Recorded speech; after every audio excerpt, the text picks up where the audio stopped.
ఈరోజు వ్యవసాయం పరిస్థితి అట్లుంటే ఈరోజు విద్యకు వచ్చేసరికి ఇంకా దారుణమైన పరిస్థితులు కనిపిస్తాయి.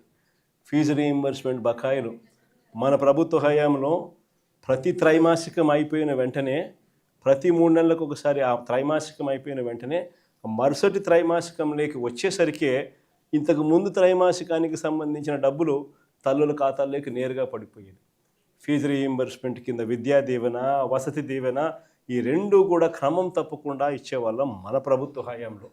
ఈరోజు పరిస్థితి చూస్తే ఏకంగా ఇప్పటికే ఈ సంవత్సరానికి సంబంధించిన బడ్జెట్ కూడా లెక్కేసుకుంటే 10,000 కోట్ల అవసరం ఉంటే బడ్జెట్లో 2,600 కోట్లు పెట్టినారు. అది ఎంత ఇస్తారో తెలీదు. పిల్లలకు ఈరోజు చదువులు మానేస్తూ ఉన్న పరిస్థితులు. తల్లిదండ్రులు ఈరోజు పిల్లల్ని చదివించాలంటే చదివించలేము అని చెప్పి పిల్లల చదువులు ఆపించేసి వాళ్ళని పనులకు పంపించే పరిస్థితిలోకి తల్లిదండ్రులు వచ్చేసినారు. విద్యా దీవెన పరిస్థితి అది, వసతి దీవెన పరిస్థితి అది, నాడు నేడు స్కూళ్ళల్లో పూర్తిగా ఆగిపోయిన పరిస్థితి. గోరుముద్ద అన్నది మనము పిల్లలకు బ్రహ్మాండమైన భోజనం పెట్టాలి అని చెప్పి ఆరాటంతో మనము చేస్తే ఈరోజు గోరుముద్ద అన్నది కనుమరుగైపోయిన పరిస్థితి. 8వ తరగతికి వచ్చేసరికి పిల్లల చేతుల్లో ట్యాబులు కనిపించేటివి. ప్రతి స్కూలు ఇంగ్లీష్ మీడియం. నాడు నేడుతో 6వ తరగతి నుంచి ప్రతి class digitised class room. Government స్కూళ్ళు ప్రైవేట్ స్కూళ్ళతో పోటీ పడలేరు అన్న పరిస్థితిని మార్చేసి ప్రైవేట్ స్కూళ్ళు గవర్నమెంట్ స్కూళ్ళతో పోటీ పడే పరిస్థితి మన ప్రభుత్వ హయాంలో మనం తీసుకొస్తే ఈరోజు స్కూళ్ళన్నీ కూడా నిర్వీర్యమైపోతా ఉన్న పరిస్థితి కళ్ళెదుటే కనిపిస్తూ ఉంది. ఇక వైద్యం గురించి నేను చెప్పాల్సిన పనుల ఆరోగ్యశ్రీ అన్నది మన హయాంలో ఏకంగా 25 లక్షలకు పెంచినాం. 3,300 ప్రొసీజర్లను తీసుకొచ్చినాం. ఏ పేదవాడైనా ఏ మధ్యతరగతి వాడైనా కూడా వైద్యం బాగోలేకపోతే ఆ పేదవాడు అప్పుల పాలయ్యే పరిస్థితి ఏనాటికి రాకూడదు అని ఆ పేదవాడిని చెయ్యి పట్టుకొని నడిపించే కార్యక్రమం చేసినాం. వైద్యం చేయించడమే కాకుండా వైద్యం అయిపోయిన తర్వాత రెస్ట్ తీసుకునే దానికోసం ఆరోగ్య ఆసరా అని చెప్పి నెలకు 5,000 రూపాయల డబ్బులు చేతిలో రివర్స్ పెట్టి పంపించేవాళ్ళం మన హయాంలో. ఈరోజు నెట్వర్క్ హాస్పిటల్లో మాకు 3,200 కోట్లు బకాయిలు ఉన్నాయి. చంద్రబాబు నాయుడు గారు ఈ బకాయిలు ఇవ్వకపోతే మేము చేతులు ఎత్తేస్తున్నాము, మేము బోర్డు తిప్పేస్తూ ఉన్నాము అని చెప్పి ఏకంగా స్ట్రైకులు చేస్తూ ఉన్న పరిస్థితి. పేదవానికి ఈరోజు ఆరోగ్యం అందుతూ ఉన్నా అందకపోయినా కానీ కనీసం ఆలోచన చేసే నాతులు కూడా ఈరోజు రాష్ట్రంలో కరువైన పరిస్థితి. ఇలా ఏ వ్యవస్థ చూసుకున్నా ఎక్కడా కూడా మంచి కనపడడంలా అన్నీ కూడా తిరోగమనమే కనిపిస్తూ ఉన్నాయి. రాష్ట్రానికి సంబంధించి ప్రభుత్వం బాధ్యతగా చేయాల్సినవి ఏవి కూడా బాధ్యతలు నిర్వర్తించడంలా. నాడు నేడు ఆగిపోయింది. మెడికల్ కాలేజీలు అమ్మేస్తూ ఉన్నారు. ముఖ్యమైన రాయలసీమ లిఫ్ట్ వంటి ప్రాజెక్టులన్నీ కూడా చేయకుండా ఆపేసిన కార్యక్రమాలు కనపడతా ఉన్నాయి.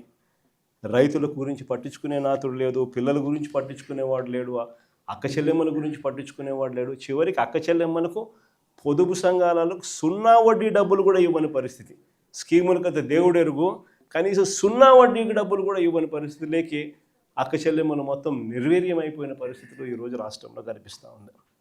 ఇలాంటి పరిస్థితుల మధ్య వైఎస్ఆర్ కాంగ్రెస్ పార్టీ శ్రేణులు ప్రజల తరపున పోరాటం చేయడానికి వైఎస్ఆర్సీపీ జెండాను చేత పట్టుకుని ప్రజలకు అండగా తోడుగా మేము ఉన్నాము అని చెప్పి ఈరోజు వైఎస్ఆర్సీపీ పార్టీ రాష్ట్ర వ్యాప్తంగా ప్రజలకు తోడుగా ఉందని చెప్పి గర్వంగా కూడా ఈరోజు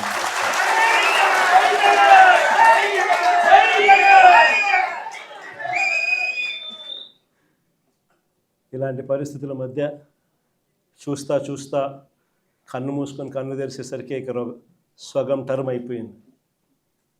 5 ఏళ్ల కాలంలో సగం టర్మ్ అయిపోయింది. ఇక మిగిలినది మరో సగం టర్మే. ఈ సగం టర్మ్లో కూడా ఇంకొక సంవత్సరం దాటితే రేపు సంవత్సరం చివరిలోకి వచ్చేసరికి నా పాదయాత్ర కూడా స్టార్ట్ అవుతుంది.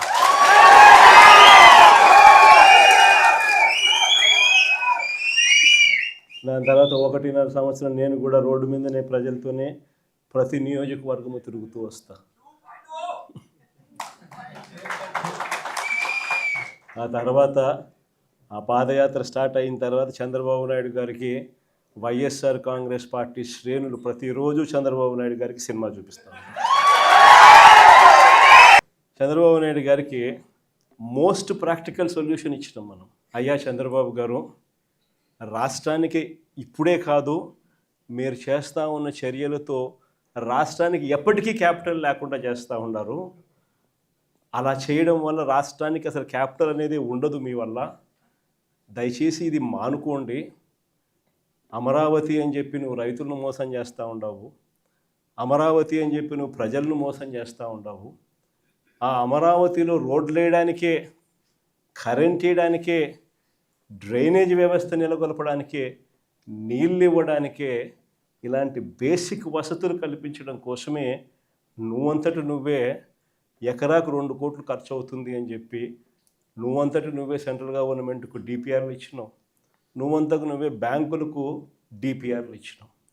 ఈ లెక్కన 50,000 ఎకరాలకే 1,00,000 కోట్లకే దిక్కు లేదనుకుంటే మరో 50,000 ఎకరాలని చెప్పి నువ్వు మళ్ళా వచ్చి మళ్ళా తీసుకుంటూ 1,00,000 ఎకరాల అమరావతి అని చెప్తూ ఆ 1,00,000 ఎకరాలకు 2,00,000 కోట్లు తేవాలి అని అంటే ఆ 2,00,000 కోట్లతో నువ్వు నిరంతరం రోడ్లు వేస్తూనే ఉంటావు, నువ్వు నిరంతరం కరెంట్ ఇచ్చే కార్యక్రమమే జరుగుతూ ఉంటుంది, నువ్వు నిరంతరం డ్రైనేజ్ పనులే చేస్తూ ఉంటావు, నువ్వు నిరంతరం నీళ్ళు ఇచ్చేదాని కోసమే నువ్వు అవస్థ పడతా ఉంటే ఇక రాజధాని ఎప్పుడు వస్తుంది?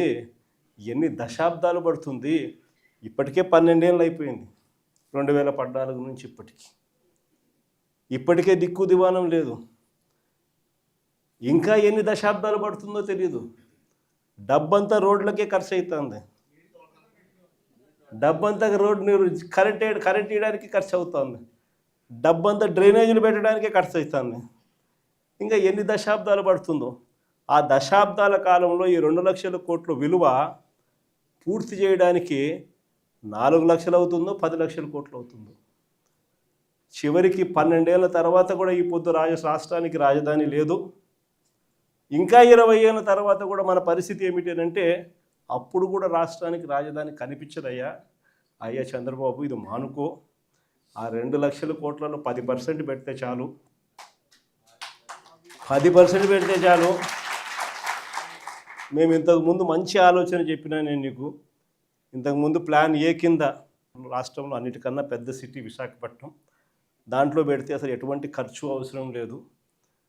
కర్నూలులో న్యాయ రాజధాని కింద అప్పట్లో కర్నూలుకు మనం మాట ఇచ్చినాము, అది నెరవేరుస్తూ అక్కడ న్యాయ రాజధాని పెడుతూ ఇక్కడే అమరావతిలో లెజిస్లేటివ్ శాసన రాజధానిని కూడా తీసుకొస్తే బాగుంటుందయ్యా అని చెప్తే నానా యాగి చేసి రాజకీయాలు చేసి అది వద్దు అన్నారు. సరే పోనీ, అది వద్దు. పోనీ ఈ ప్రాంతంలో అయినా కానీ నువ్వు చేసే పనికి అసలు రాజధాని లేకుండా పోతుందయ్యా. ఆ పని చేయకుండా కనీసం ఇక్కడైనా ఆలోచన చేయి. మచిలీపట్నంలో నువ్వు కాదయ్యా పోర్టు కట్టింది, మేం కట్టాం. మచిలీపట్నంలో పోర్టు మనం కట్టాం. మన హయాంలోనే మనం భూములు తీసుకుంటాం, మన హయాంలోనే మనము అనుమతులు తీసుకొచ్చినాం, మన హయాంలోనే మనం ఫైనాన్షియల్ క్లోజర్ చేసినాం, మన హయాంలోనే మనం బ్యాంకులతో నీట్గా టైఅప్ కూడా చేసి స్టార్ట్ చేసి 30-40% వర్కులు కూడా పూర్తి చేసినాం మన హయాంలోనే. ఆ పోర్టు అయిపోతుంది. మచిలీపట్నం నుంచి విజయవాడకు కేవలం 70 కిలోమీటర్లు, విజయవాడ నుంచి గుంటూరుకు మరో 40 కిలోమీటర్లు, మొత్తం ఈ 110 కిలోమీటర్లు హైవే ఉందయ్యా. విజయవాడలో ఇంటర్నేషనల్ ఎయిర్పోర్ట్ ఉంది, మచిలీపట్నంలో పోర్ట్ వస్తూ ఉంది. ఈ హైవేకి అటు ఇటుగా ఎక్కడ నువ్వు ఆ బిల్డింగులు ఇక్కడ కడితే దీన్నే మచిలీపట్నంలో నుంచి మా, విజయవాడలో నుంచి విఐ, గుంటూరులో నుంచి గన్ను, మావిగన్ అని చెప్పి ఈ 110 కిలోమీటర్లు ఈ ఎకనామిక్ కారిడార్ కింద, క్యాపిటల్ కారిడార్ కింద డిక్లేర్ చేసి ఆ కట్టే బిల్డింగ్లు ఆడ కట్టుకోకుండా ఇక్కడ కట్టయ్యా. 2 లక్షల కోట్లలో నువ్వు పెట్టే అమౌంట్లో 10% ఇక్కడ పెడితే చాలయ్యా. ఆ రోడ్ల కనెక్టివిటీని కొంచెం ఇంప్రూవ్ చేస్తే చాలు, బ్రహ్మాండమైన రాజధాని ఇక్కడే తయారవుతుంది. డే 1 నుంచే రాజధాని వస్తుంది, ఒక గ్రోత్ ఇంజిన్ తయారవుతుంది. కనీసం 20 ఏళ్ళ తర్వాత అయినా మన పిల్లలు ఉద్యోగాల కోసం ఎక్కడికెక్కడికో పోవాల్సిన అవసరం లేకుండా మా మావిగంలోనే ఉద్యోగాలు దొరుకుతాయ్యా అని చెప్పి అని చిలకకి చెప్పినట్టు చెప్పినా ఊహు. మనం మనం ఎంత బాగా చెప్పినా కానీ ఎంత లౌక్యంగా చెప్పినా కానీ ఆహా. ఎందుకు ఆహా, ఎందుకు వద్దు? కారణం ఆడ 2 లక్షల కోట్లు వర్కులు, మొబిలైజేషన్ అడ్వాన్స్ 10%, అందులో 8% తీసుకోవడం. సో ఈ ఆదాయాలు అనేటివి ఉండవు కదా మావిగన్ అంటే. కాబట్టి వద్దు. దాంట్లో కాంట్రాక్టర్లు ఎవడు అంటే ఒకడు ఈనాడు వియంకుడు, ఇంకొకడు బలుసు శ్రీనివాసులు, ఇంకో బినామీ, అంతా ఇల్లే దోచుకోవడం, పంచుకోవడం, తినుకోవడం. అందుకని ఆహా, జగన్ ఏం చెప్పినా ఆహా.